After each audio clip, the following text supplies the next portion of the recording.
So நம்ம இப்போ என்ன பண்ணலாம்னா, பிட்காயினோட ஹிஸ்டாரிக்கல் டேட்டா எடுத்துப்போம்.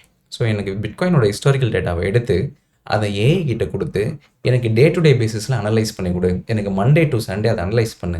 எனக்கு எந்தெந்த டேலாம் வந்து வாலட்டிலிட்டி கம்மியா இருக்குன்னு எனக்கு தெரியணும். ஏன்னா, நான் அத வச்சு ஆப்ஷன் செல்லிங் பண்ண போறேன். ஒரு நான் டைரக்ஷன் சிஸ்டம் பண்ண போறேன். ஸோ, அதனால எந்தெந்த டேஸ்லாம் யூசுவலா வாலட்டிலிட்டி கம்மியா இருக்கோ, அந்த டேஸ்லலாம் பார்த்தீங்கன்னா, ஆப்ஷன்ஸ் ஈஸியா டீகே ஆயிரும். ஸோ, என்னால ப்ராஃபிட் எடுக்கிறதுக்கு நெறையவே சான்ஸ் இருக்கு.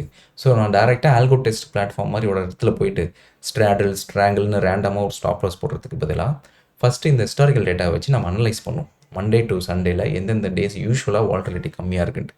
அனலைஸ் பண்ணதுக்கப்புறமா, அந்த டேவ ஷார்ட் லிஸ்ட் பண்ணி, அந்த டேல மட்டும் நம்ம ஸ்ட்ராட்டஜி அப்ளை பண்ணா, ரிட்டர்ன்ஸ் எப்படி இருக்கும் அப்படின்றத ஓவராலா ஸ்டெப் பை ஸ்டெப் இன்ஸ்ட்ரக்ஷன் அந்த வீடியோல பார்ப்போம். ஸோ, இப்போ நான் ட்ரேடிங் வியூல இருக்கேன். ஸோ, ட்ரேடிங் வியூல பிட்காயினோட டெய்லி சார்ட்ஸ் இருக்கு. ஸோ, இப்போ நான் என்ன பண்ணலாம்னா, இந்த டெய்லி சார்ட்ஸை டவுன்லோட் பண்ணுறேன். So, daily open, high, low, close value இருக்கு இல்லையா? இதை நம்ம டவுன்லோட் பண்ணி கொடுத்தோம்னா, ரேஞ்ச் அனாலிசிஸ் ஈஸியாக ஏஐ வச்சு பண்ணிடலாம். ஸோ, அதுக்கு நான் ஃபஸ்ட்டு என்ன பண்ணுறேன், டேரெக்டாக இங்கே போயிட்டு டவுன்லோட் சார்ட் டேட்டான்னு இருக்கு. அதை நான் கொடுத்துட்டு ஐஎஸ்ஓ டைம் கொடுத்து டவுன்லோட் கொடுத்தாச்சு. ஸோ, இப்போ ஹிஸ்டாரிக்கல் டேட்டா டவுன்லோட் ஆயிடுச்சு. இப்போ நான் என்ன பண்ணுறேன், ஜெமினை ஏஐன்னு ஒன்று இருக்குது. ஸோ, அதில் நம்ம போயிட்டு you can give this information. இப்போ நான் ஜெமினை ஏஐக்கு போயிட்டேன். ஸோ, அதில் போயிட்டு நம்ம டவுன்லோட் பண்ண ஹிஸ்டாரிக்கல் டேட்டாவை அட்டாச் பண்ணிட்டேன். ஸோ, ஜஸ்ட் gemini.google நீங்கள் சர்ச் பண்ணாலே வந்துடும். அந்த லிங்க்கை நான் இதில் மென்ஷன் பண்ணுறேன். ஒன்ஸ் அதில் போயிட்டு இதுதான் ஓஹெச்எல்சி டேட்டா, இதுக்கு வந்து நான் ரேஞ்ச் அனாலிசிஸ் பண்ணணும்னு நினைக்கிறேன் டே வைஸு. எந்த வீக், டே ஆஃப் த வீக்கில் வந்து வாலட்டிலிட்டி கம்மியாக இருக்குன்னு எனக்கு தெரியணும். அப்போ தான் நான் வந்து ஒரு நான் directional option selling system apply பண்ணலாம்.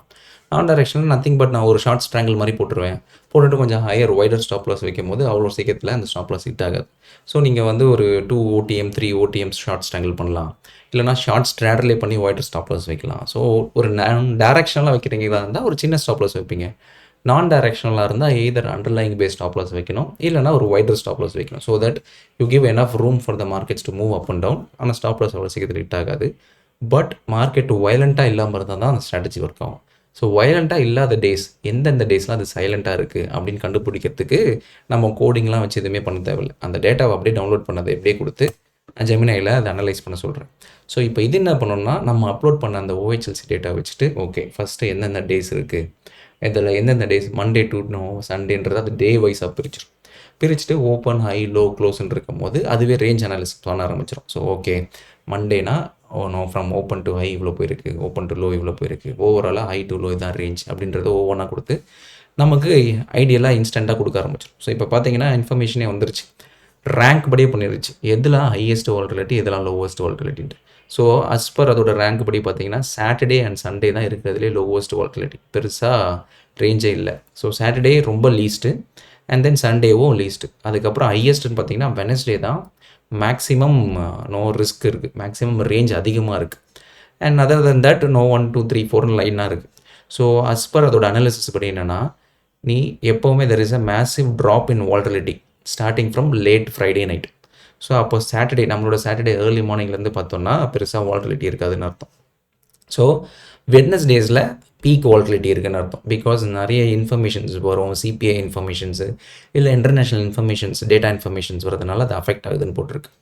மண்டே மூமெண்டம் கண்டினியூ ஆகுது. ஸோ, ஓவராலாக ஐடியல் என்னென்னா Saturdays and Sundays R ideal. So, நமக்கு எப்படி வந்து வீக்லி எக்ஸ்பைரி டியூஸ்டேவும் தேர்ஸ்டேவும் இருக்குது, நிஃப்டியும் சென்செக்ஸ் அப்படின்ற மாதிரி நம்ம இதில் டெய்லி எக்ஸ்பைரி எவ்ரிடே இருந்தால் கூட எவ்ரிடே ட்ரேட் பண்ணாமல் வெறும் சாட்டர்டே சண்டேஸ் மட்டும் ஒரு ஆப்ஷன் செல்லிங் சிஸ்டமை நம்ம கிரியேட் பண்ணி இம்ப்ளிமெண்ட் பண்ணால் எந்த அளவுக்கு ரிட்டர்ன்ஸ் வரும் அப்படின்றத இப்போ பார்ப்போம். ஸோ, இப்போ நான் என்ன யூஸ் பண்ண போகிறேன்னா, ஆல்கோ டெஸ்ட்டில் போயிட்டு ஒரு நார்மலான ஒரு சிம்பிள் ஷார்ட் ஸ்ட்ராட்டல் மட்டும் மென்ஷன் பண்ணிக்கலாம். ஸோ, எவ்ரி இதில் நம்ம கூகுள் ஜெமினியில் மென்ஷன் பண்ணியிருக்கிறது என்னென்னா, இருக்கிறதுலே சாட்டர்டேஸ் தான் லோவஸ்ட் வாலட்டிலிட்டி, பெருசாக வந்து ரேஞ்சே இல்லை. மற்ற எல்லா டேஸ்க்கும் பெருசாக ரேஞ்ச் இருக்குது. ஸோ, அதனால் நான் என்ன பண்ணுறேன், சாட்டர்டே அவங்களோட ரேஞ்ச் என்ன சொல்லியிருக்காங்கன்னா 2.64% வரைக்கும் அண்டர்லைங் மூவ் ஆகும் அப்படின்னு சொல்லியிருக்காங்க. ஸோ, நான் ஒரு 3% வச்சா அவ்வளோ சீக்கிரத்தில் அது மூவ் ஆகாது. ஸோ, ஆவரேஜ் டெய்லி ரேஞ்சே இது தான். இன்கேஸ் அதுக்கு மேலே மூவ் ஆச்சுன்னா அந்த டே மேபி ஒரு எக்ஸ்ட்ரீம்லி ஒரு க்ரூஷியல் டேவாக இருக்கும், மார்க்கெட் பெருசாக மூவ் ஆகிருக்கும். ஸோ, நம்ம என்ன பண்ணலான்னா ஒரு சிம்பிளான ஷார்ட் ஸ்ட்ராடல் எவ்ரி சாட்டர்டே மட்டும் க்ரியேட் பண்ணலாம். சாட்டர்டே 12 மணி நேரம். ஸோ, ஆல்மோஸ்ட் 5:30 மணிக்கு எக்ஸ்பைரி ஆகுது. நெக்ஸ்ட் டே 5:30 மணி வரைக்கும் ரன் ஆகுது. ஸோ, நம்ம என்ன பண்ணலான்னா எவ்ரிடே சாட்டர்டே காலையில் 5 மணிலேருந்து ஈவினிங் 5 மணி வரைக்கும் நம்ம ரன் பண்ணலாம் ஒரு ஷார்ட் ஸ்ட்ராடலில். பட் ஸ்டாப் லாஸு 10%, 20%, 30% வைக்கிறதுக்கு பதிலாக அண்டர்லையிங்கில். ஸோ, அண்டர்லையிங் இதோட ஆவரேஜ் ரேஞ்சு 2.6. ஸோ அண்டர்லைங் எப்போல்லாம் 3%க்கு மேலே மூவ் ஆகுதோ அப்போ நான் க்ளோஸ் பண்ண விரும்புகிறேன் அப்படின்றது தான் நம்மளோட ஓவரால் ஐடியா. ஸோ அப்படி இருக்கும்போது என்னோட ஓவராலாக ஷார்ட் ஸ்டார்டில் நான் 5 மணிக்கு எக்ஸிக்யூட் பண்ணுறேன், ஈவினிங் 5 மணிக்கு க்ளோஸ் பண்ணுறேன். And stop loss should be on the underline. 3% எப்போ மூவ் ஆகுதோ அப்போ தான் நான் வந்து இந்த ஓவரால் ஷார்ட் ஸ்டார்ட்லேருந்து வெளியே வர போகிறேன். ஸோ அந்த நாள் என்றைக்கு அது ஹிட் ஆகுதோ அந்த நாள் கண்டிப்பாக லாஸ் பெருசாக இருக்கும். பட் மற்ற நாள்லாம் வந்து கன்சிஸ்டண்ட்டாக ப்ராஃபிட் இருக்கிறதுக்கு வாய்ப்பு இருக்குது. ஸோ இதை நம்ம ஆல்கோ டெஸ்ட்டில் போட்டுட்டு ரிசல்ட்டை எக்ஸ்போர்ட் பண்ணி சாட்டர்டேஸ்க்கு மட்டும் இதுக்கு எப்படி இருக்குதுன்னு பார்ப்போம். ஸோ இப்போ நான் என்ன பண்ணியிருக்கேன்னா ஆல்கோ டெஸ்ட்டில் டேரெக்டாக இங்கே போய்ட்டு டெல்டா எக்ஸ்சேஞ்சுன்னு கிளிக் பண்ணிட்டேன். ஸோ பேக் டெஸ்ட்னு போய்ட்டு நீங்கள் கிரியேட் ஸ்ட்ராட்டஜிஸ்னு கொடுத்தீங்கன்னா இந்த மாதிரி வரும். நான் அதில் ட்ராப் டவுனில் பிடிசின்னு கொடுத்துருக்கேன். காலையில் entry time 5 o'clock and evening 5:15க்கு க்ளோஸ் பண்ணுறேன்.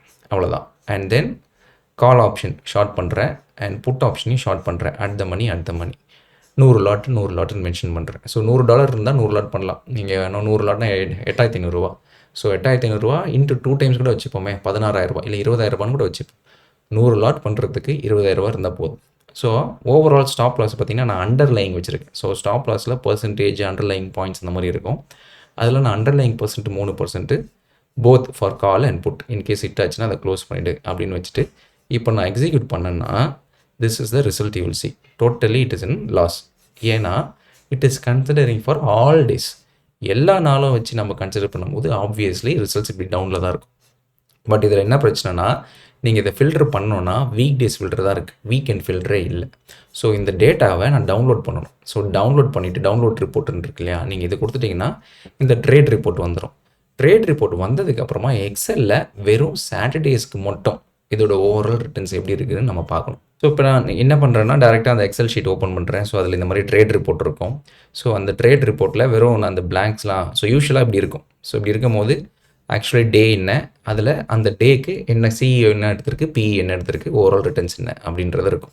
ஸோ நம்ம என்ன பண்ணலாம்னா வெறும் என்னென்ன ட்ரேட்ஸ்லாம் எடுத்திருக்கு, 5 மணியில் எடுத்து 5 மணிக்கு ஈவினிங் 5 மணிக்கு க்ளோஸ் ஆயிருக்கு, அதோட கால் ப்ரைஸ் என்ன, என்ட்ரி ப்ரைஸ் என்ன, எக்ஸிட் ப்ரைஸ் என்ன அப்படின்றது இருக்கும். ஸோ 100 லாட்டுக்கான பிஎன்எல்லும் இருக்கும். ஸோ முன்னாடியே சொன்ன மாதிரி இப்போ வந்து அது 2 லட்சம் லாஸில் இருக்குது. ஏன்னா எல்லா டேஸும் கன்சிடர் பண்ணியிருக்கும். ஸோ அதை நான் அப்படியே கம்ப்ளீட்டாக ஒரு பிவாட் டேபிள் மாதிரி போட்டு இந்த மாதிரி கொண்டு வந்துடுவேன். ஸோ இந்த மாதிரி கொண்டு வந்துட்டு ஒவ்வொரு டேக்கும் டோட்டல் பிஎன்எல் என்ன அப்படின்றது வந்துடும். 1ஆம் தேதி 2ஆம் தேதி 3ஆம் தேதின்னு வந்துடும். அதுக்கப்புறமா இந்த ஒவ்வொரு டேக்கும்னா டேஸ் என்ன, சாட்டர்டேஸ் என்ன, சண்டேஸ் என்ன அப்படின்னு வந்துடும். ஸோ இந்த மாதிரி வந்துடும், ஆல் டேஸ் வந்துடும். ஸோ இது வந்து வெனஸ்டே, இது வந்து தேர்ஸ்டே, இது வந்து ஃப்ரைடேன்னு வந்துடும். ஒவ்வொரு டேஸ்க்கும் நீங்கள் டே கேல்குலேட் பண்ணிக்கலாம், டே ஆஃப் த வீக். இப்போது இதை நான் எல்லா நாளும் முன்னாடியே நான் சொன்ன மாதிரி கேல்குலேட் பண்ணும்போது 2 லட்சம் லாஸ் இருக்கு இல்லையா. நான் ட்ராப் டவுனில் வெறும் சாட்டர்டே மட்டும் வைக்கிறேன்.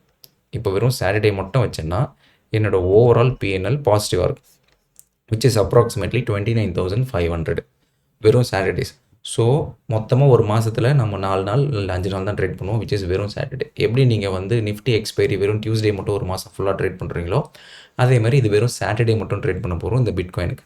ஸோ எவ்ரிடே எக்ஸ்பைரி இருந்தால் கூட நம்மளோட ஃபேவரட் சாட்டர்டே அப்படின்னு ஃபிக்ஸ் பண்ணிட்டோம்னா ஓவராலாக 29,500 ப்ராஃபிட் வருது. நான் முன்னாடி சொன்ன மாதிரி 100 லாட் ஒரு ஷார்ட் ஸ்ட்ராடல் நீங்கள் பண்ணோன்னா அப்ராக்சிமேட் மார்ஜின் எவ்வளோனா ஒரு மேக்ஸிமம் ஒரு $100 தான் வரும், கால் ஆப்ஷனும் புட் ஆப்ஷனும் சேர்த்து. நம்ம $100 பதிலாக $200 வச்சுப்போம். ஸோ நீங்கள் $200 வச்சுக்கூட $300 கூட வச்சுப்போம், 3 டைம்ஸ் வச்சுப்போம். இன்கேஸ் ட்ராடவுன்லாம் வச்சு மேனேஜ் பண்ணோம் இல்லையா. ஸோ ஆல்மோஸ்ட் 25,000 இருந்ததுன்னா யூ கேன் ட்ரேட். ஸோ 25,000 தான் capital to trade 100 lot. So அதில் ஆல்மோஸ்ட் உங்களுக்கு 29,000 வந்துருச்சு. வெறும் ஒரே ஒரு ட்ரேடு, வேறு எந்த ட்ரேடுமே இல்லை. ஸோ பெருசாக காஸ்ட்டும் இருக்காது, பெருசாக ஸ்லிப்பேஜஸும் இருக்காது. ஏன்னா எப்போ நம்ம என்ட்ரிக்கும் எக்ஸிட்டுக்கும் 2 டைமுக்குமே பே பண்ணுறோமோ அப்போ தான் நமக்கு சார்ஜஸ் அதிகமாகும். ஸோ இதில் most of the time Saturday நமக்கு ஃபேவரபுளாக முடியறதுனால எக்ஸிட்டு ஆல்மோஸ்ட் ப்ரீமியம் 0 டீகேல் ஆகிடுது. அதனால் நமக்கு ஒரு சைடு தான் ப்ரோக்கரேஜ் பே பண்ணுற மாதிரி இருக்கும். இன்கேஸ் ஸ்டாப் லாஸ் எப்போ ஹிட் ஆகுதோ அப்போ தான் நம்ம ப்ரோக்கரேஜே டபுள் சைடு ஆகிற மாதிரி இருக்கும். அதுவும் ஒன் சைடு மட்டும் தான், இன்னொரு சைடு ஆப்வியஸ்லி ஆட்டோமேட்டிக்காக 0 ஆகிருப்போது. ஸோ ஆல்மோஸ்ட் 29,000 ரிட்டர்ன்ஸில் உங்களுக்கு சார்ஜஸ்லாம் போக கூட அதுலேயே ஒரு 10% 20% சார்ஜஸ் போயிடுச்சுனா கூட still you make ending up more then 50 to 60 to 70% returns கிட்டே வந்துடும் வெறும் சாட்டர்டேஸ் மட்டும் ட்ரேட் பண்ணலாம். ஸோ ஜென்ரலாக நீங்கள் ஆல்கோ டெஸ்ட்டில் இந்த மாதிரி பண்ணும்போது ஓவரால் ரிசல்ட்ஸ் நெகட்டிவாக இருக்குன்னு சொல்லிட்டு அதை தூக்கி போட்டுறாமல் we have to check in this perspective. So that உங்களுக்கு வந்து ஓவராலாக வீக் டேஸில் எவ்வளோ ரிட்டர்ன்ஸ் வந்திருக்கு, வீக்கெண்ட்ஸில் எவ்வளோ ரிசல்ட்ஸ் வந்திருக்குன்னு பார்க்கும்போது தான் ஓகே. ஸோ ஆப்ஷன் செல்லிங் வந்து வீக்கெண்ட் மச் பெட்டர் தென் வீக் டே அப்படின்னு நம்ம கன்க்ளூட் பண்ணிக்கலாம். ஸோ இதுதான் I wanted to convey. So hope you found it helpful. இப்போ நான் எக்ஸ்பிளைன் பண்ணதில் ஏதாவது ஒரு டவுட்ஸ் இருந்ததுன்னா இல்லை ட்ரேடிங் ஸ்ட்ராட்டஜிஸில் எக்ஸ்பிளைன் பண்ணதில் ஏதாவது ஸ்டெப்ஸில் ஏதாவது டவுட்ஸ் இருந்தால் கமெண்ட்ஸில் மென்ஷன் பண்ணி நான் அட்ரஸ் பண்ணுறேன்.